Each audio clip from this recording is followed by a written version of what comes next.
This is the Korean Michael Jackson. Sagwanue, a Korean player minus 80 kilos. It broke the ranking wall of top 5. I watched every Manchester Grand Prix fights and this is what I learned. One of you asked me to analyze this player and you know what? Further than this video I undervalued, because he wasn't the best, but you made him find a rough diamond. So today I'm going to show you all the perks of this flashy player. Welcome Taekwondo player and Taekwondo analysis, and I love to analyze Taekwondo fights and to share my passion with you. And if you want to improve with me and support this project, click the subscribe button and let me know your opinion in the comment section. Why I call this player the Korean Michael Jackson? Because Korean train a lot on footwork. When he fights, it looks like he's sliding on ice. Also, if he is on a middleweight class, believe me, he's flying on the mat. His shield is his footwork, paired with an infinite stamina that allow him to play easily against taller players. Instead, his weapons are not the common side kick, but he uses a weird inclined front kick that scores every time against the same height or smaller players. The second pattern is the clinch kick, that is like a monkey kick, but he aims at the opposite backside of the opponent, make it impossible to parry. In my opinion, they should ban this kick.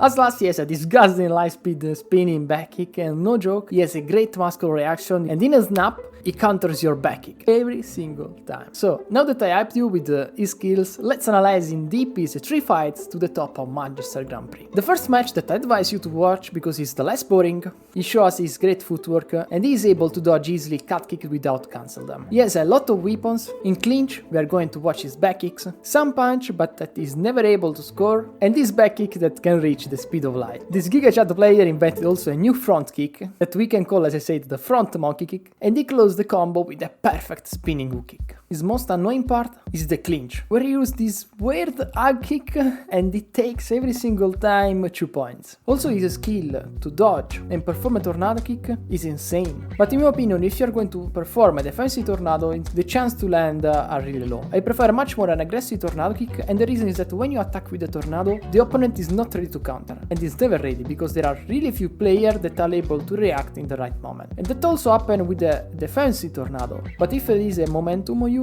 it's hard to kick for that reason. So the first round ended with a gap of 12 points. The red needed only 4 points to close the round in his favor, so there are a lot of chances that the Seo is going to score with a spinning kick. When you are in this position, in my opinion, you have multiple choices. Push with all your strength, or you can use an X-kick. Or much better, play safe by switching leg stance, and do whatever you want. In this way, you would have less chances to counter with a spinning kick. But you know, mistake happens. In the second round, this player seems well balanced, can easily play both aggressive or defensive, but in situations where he needs to counter, you are going to watch the best of him. He can easily slide back and counter if you throw a weak kick, like in this action. His footwork is out of the world, instead than parry like most players, he get out and tornado high kick. His dodges are so fast that seems like he's fooling the opponent player. I'm not disrespecting blue, of course. Anyway, I advise you to watch this fight and to subscribe my channel, that is never a bad thing. Overall, if you want to support this project. After the red trick, the blue activates his ultra instinct and start to parry like in Dark Souls. And in few seconds, he was able to come back. The secrets behind this back kick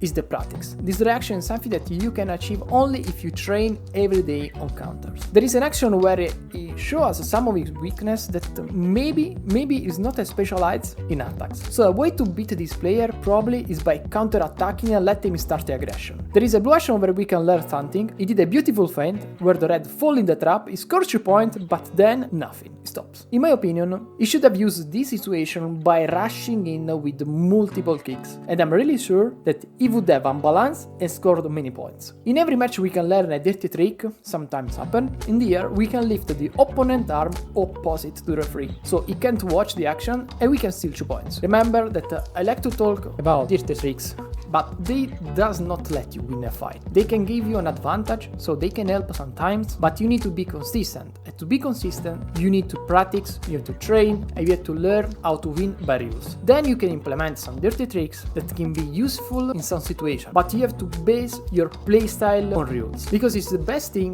to achieve an high level. I tell you this because some player doesn't like to break the rules, but breaking the rule is in the rule. It's not written, but you can do that until 5 times. So you can get 5 penalties. Then you get disqualified. Instead, do not even think about intentionally harm your opponent to win a round, because winning in this way involves by rules a disqualification. As I said, one of his key weapons is also this sort of monkey kick that with this flexibility can achieve the opposite backside. In the second match against the giant Simone, Seo starts the match with a genetic disadvantage, but we are going to watch how a smaller taller player can easily win by using brain and strategy. The strategy that used against this type of player is an aggressive style that focuses on push the opponent in the corner. Here he can easily clinch whenever he wants and the opponent can't play in his range, cause he presses really a lot, so he can't go back. And if the taller player can't go back, he can't play in his distance. And if you do not have the spine to counter this style, you are going to suffer. The problem in this match against Alessio is that in the corner, he is in his comfort zone. He totally does not care about getting off to the corner, instead he uses it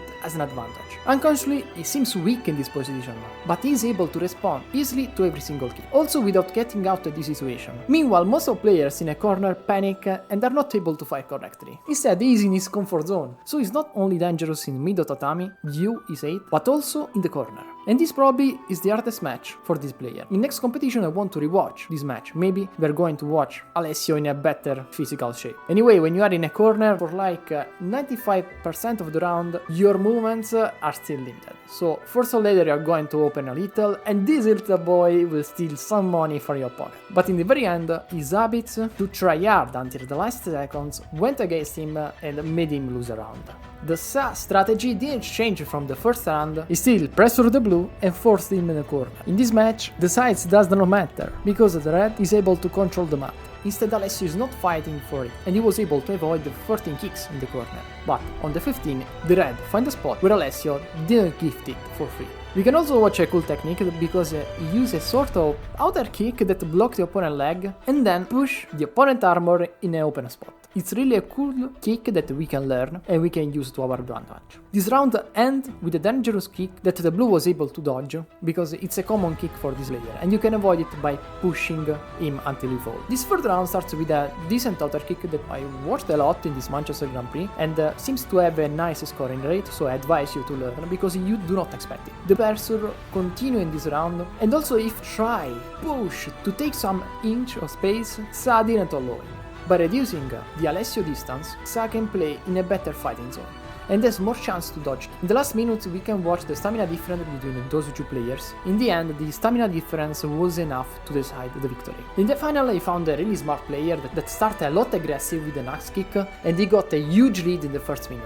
We can already watch the difference between Alessio and this player. This red player pressured the blue and controlled the map. When he is pushed in the corner, he clinched and turned. Or he just uses genetics, so he is able to use his physical advantage much better than Alessio. Indeed, watch this action, he brings Sa in the center, and in this first round there wasn't space for Sa to come back. The red did just a perfect match. He kept the blue far and he defended his lead until the end. With some coach advice, after 1 minute of struggle, he found a lucky spot in the back of the red, but the red seems that he's starting to get tired. In the corner, he loses focus and gives the 6 points. The gap now is huge and will be hard to recover. Because as I said, Sa is really fast, has an insane stamina and is really good to block too. But he doesn't like to play safe, so in the last 30 seconds he secured also the match with the 12 points gap. The first few seconds of the third round starts well for the red that was able to stop the blue pressure, but just after a few seconds he loses focus and let the blue do his game. The blue enters the flow and starts a streak of points that will lead him to the victory. But for some weird reason the red collapsed to the ground and honestly I suppose that this is a dirty trick. He asked for an injury time. This type of dirty trick is used in every single sport and the goal is to break the rhythm of opponent player. You take time, you recover your mental state and you come back better than ever. And if we just look at the few seconds of this fight, it makes me think that I'm right. Indeed, in few seconds, he was able to come back the round. Sometimes, if you think the worst, you won't be wrong. In the last 30 seconds, Sa was able to enter the flow again, and like Michael Jackson, he scored a crazy point. Probably with the feeling of getting fooled, he's back on the path to close the match for a points gap. But I want to stop for a second and talk about the tactical advantage of being a taller player. This blue player, in this situation, can't defend properly, because his legs are smaller and he can't neither run away that easily. So, because he's too close, and the red has a longer leg. So the only choice here, in this moment, is like to contest him. But what I really do not like about this player is that also when he has a good lead, he does not play safe in the last seconds, but he try hard until the end. This Korean guy is really crazy and I also like him for this reason. Compared to other players that I watched this year, I felt that he still missed something to win an Olympic game. I can tell that for this Grand Prix he was a bit lucky. Seems like he is a new player, so people does not know how to fight him properly. And also this is a reason why in the next Grand Prix he's going to have much more trouble than this. But this theory does not exclude that he's going to improve and he will be able to win again the next Grand Prix and the next Olympic game. In any case, in this competition he played really well and he totally deserved this win. If you want to watch another cool video like this, click in the center and subscribe to this channel.